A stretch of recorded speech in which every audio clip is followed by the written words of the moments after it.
அனைவருக்கும் வசனிய குக்கிங் சேனலின் அன்பான வணக்கங்கள். நான் உங்கள் அனிதா பிரபு. இன்னைக்கு நம்ம பார்க்க போற ரெசிபி என்னன்னா வெண்ணெய் புட்டு தான் பார்க்க போறோம். அந்த ரெசிபி பார்க்கறதுக்கு முன்னாடி இப்போதான் ஃபர்ஸ்ட் டைம் எங்க வசனிய குக்கிங் சேனல் பார்க்குறீங்க அப்படின்னா மறக்காம சப்ஸ்கிரைப் பண்ணிக்கோங்க. பக்கத்துல இருக்க பெல் ஐக்கானை கிளிக் பண்ணிக்கோங்க. அப்பதான் நாங்க போடுற வீடியோஸ் உங்களுக்கு நோட்டிபிகேஷன்ல வியூ ஆகும். இப்போ வாங்க நம்ம வெண்ணெய் புட்டு எப்படி செய்யலான்றதை பார்க்கலாம். அரிசி இட்லி அரிசி வந்து இந்த டம்ளரால் 2 டம்ளர் அளவு எடுத்து நல்லா வாஷ் பண்ணிவிட்டு ஊற வச்சுக்கலாம். 5 ஸ்பூன் அளவுக்கு கடலைப்பருப்பை நல்லா வாஷ் பண்ணிவிட்டு ஊற வச்சுக்கலாம். இது ரெண்டுமே நல்லா ஒரு 2 ஹவர்ஸ் நல்லா ஊறட்டும். ஊறின பிறகு பார்க்கலாம். இப்போ அடுப்பு ஆன் பண்ணி ஒரு அடிகனமான பாத்திரம் எடுத்துக்கலாம். கடலைப்பருப்பு நல்லா ஊறிடுச்சு. ஒரு 2 மணி நேரம் ஊற வச்சுருக்கோம். ஊறிடுச்சு. அந்த தண்ணியோடவே நம்ம கடலைப்பருப்பை இதில் ஆட் பண்ணிக்கலாம்.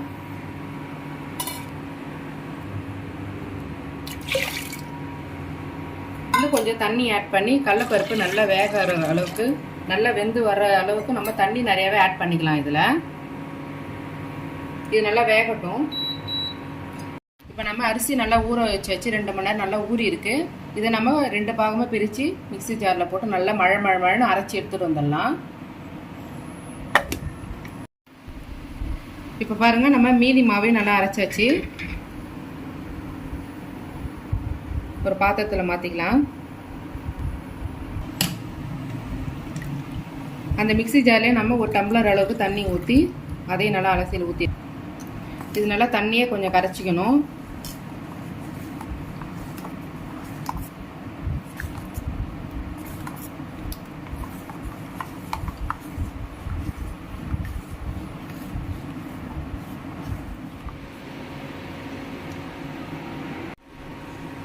பாருங்க, கடலைப்பருப்பு நல்லா வெந்திருக்கு. இந்த அளவுக்கு வெந்ததும் நம்ம அந்த மாவு கரைச்சி வச்சிருக்கோம் இல்லைங்களா, அதை ஆட் பண்ணிக்கலாம். இதில் கொஞ்சம் தண்ணி நிறையவே இருக்கட்டும், அப்போ தான் மாவு நல்லா வேகும். அதுக்காக தான்.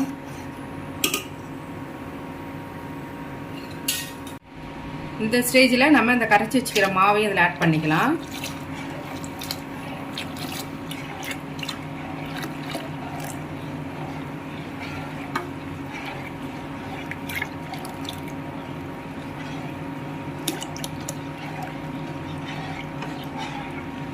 இது இப்போ நம்ம கைவிடாமல் நல்லா கிளறிட்டே இருக்கணும், இல்லைன்னா அடி பிடிச்சிரும். கொஞ்சம் அடுப்பை கொஞ்சம் மீடியம் ஃப்ளேமில் வச்சுக்கலாம்.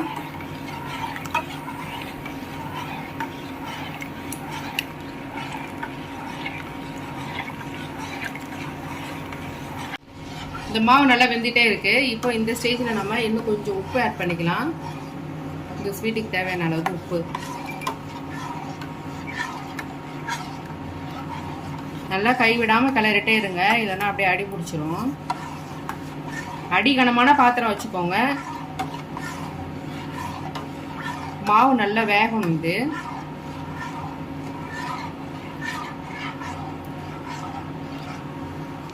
பாருங்க, இந்த அளவுக்கு நல்லா கெட்டியா வெந்து வரணும் மாவு. நல்லா கைவிடாம கிளறிட்டே இருங்க, இல்லைன்னா அப்படியே அடி பிடிச்சிக்கும். இந்த வெண்ணெய் புட்டுலாம் எங்கள் அம்மா நாங்கள் சின்ன பிள்ளையா இருக்கும்போது நைட்டில் செஞ்சு வச்சுருவாங்க. கொட்டாங்குச்சியில் ஊற்றி வைப்பாங்க. ஊற்றி வச்சுட்டு மறுநாள் காலையில் எங்களுக்கு இதான் டிஃபனாக கொடுப்பாங்க. ஏன்னா அப்போல்லாம் அதிகமாக நிறைய ஸ்நாக்ஸ்லாம் விற்காது இல்லைங்களா, ரொம்ப நல்லாயிருக்கும். எங்கள் அம்மா சொன்ன அந்த பக்குவத்திலே தான் செய்கிறேன். இது நாங்கள் வீட்டில் அடிக்கடி செஞ்சு சாப்பிட்றது தான். இதுபோல் குழந்தைங்களுக்கு செய்து கொடுங்க, ரொம்ப நல்லா இருக்கும்.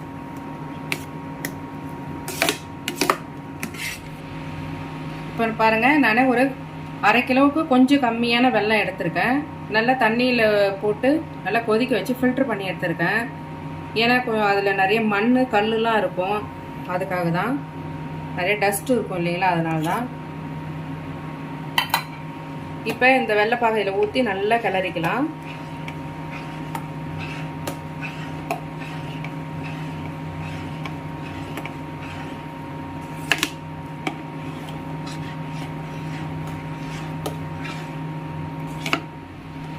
இதில் கொஞ்சமாக சுக்குத்தூள் ஆட் பண்ணிக்கலாம். கொஞ்சம் ஏலக்காய் பொடி ஆட் பண்ணிக்கலாம். சுக்குத்தூள் எதுக்காகனா சில பேர் டைஜஷன் ஆகலன்னு சொல்லுவாங்க. அதனால தான் இது வந்து சுக்குத்தூள் ஆட் பண்ணுறோம். நல்ல டைஜஷனுக்காக தான். ஏலக்காய் தூள் நல்லா மணமாக இருக்கும், அதனால தான் ஏலக்காய் தூள் ஆட் பண்ணுறோம்.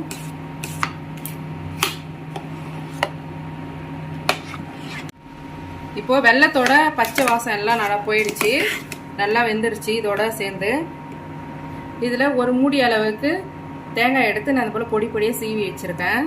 இந்த மாதிரி இதில் ஆட் பண்ணிக்கலாம். இது ரொம்ப நல்லாயிருக்கும். இதையும் போட்டு நல்லா மிக்ஸ் பண்ணிக்கலாம். நல்லா இந்த சூட்லேயே அதுவும் வெந்து இருக்கும்போது சாப்பிடும்போது ஒரு இது கடிக்கு நல்லா டேஸ்ட்டாக இருக்கும். அது இந்த மாதிரி செய்து கொடுங்க.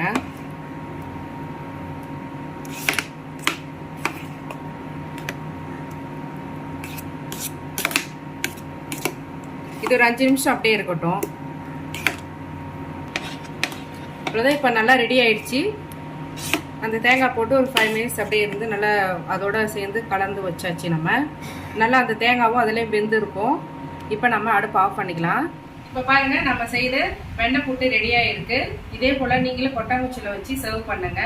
ஆறின பிறகு சாப்பிட்டு பாருங்க, ரொம்ப டேஸ்ட்டாக இருக்கும். மேலே கொஞ்சம் தேங்காய் தூள், ஃப்ரெஷ்ஷான தேங்காய் தூள் ஆட் பண்ணியிருக்கேன். இதே போல ரெசிபியை நீங்களும் வீட்டில் ட்ரை பண்ணி பாருங்க. இந்த ரெசிபி உங்களுக்கு பிடிச்சிருக்கு அப்படின்னா மறக்காம வசனை குக்கிங் சேனலை சப்ஸ்கிரைப் பண்ணுங்க. பக்கத்தில் இருக்க பெல் ஐக்கானை கிளிக் பண்ணிக்கோங்க. அப்போதான் நாங்கள் போடுற வீடியோஸ் உங்களுக்கு உடனுக்குடனே நோட்டிஃபிகேஷன்ல வியூ ஆகும். இந்த ரெசிபி உங்களுக்கு பிடிச்சிருக்கு அப்படின்னா மறக்காம உங்க ஃபேமிலி அண்ட் ஃப்ரெண்ட்ஸுக்கு ஷேர் பண்ணுங்க, லைக் பண்ணுங்க, கமெண்ட் பண்ணுங்க. ஆரோக்கியமான உணவை சமைப்போம், நலமாய் வாழ்வோம். மீண்டும் நம்ம வேற ஒரு ரெசிபில சந்திக்கலாம். நன்றி, வணக்கம்.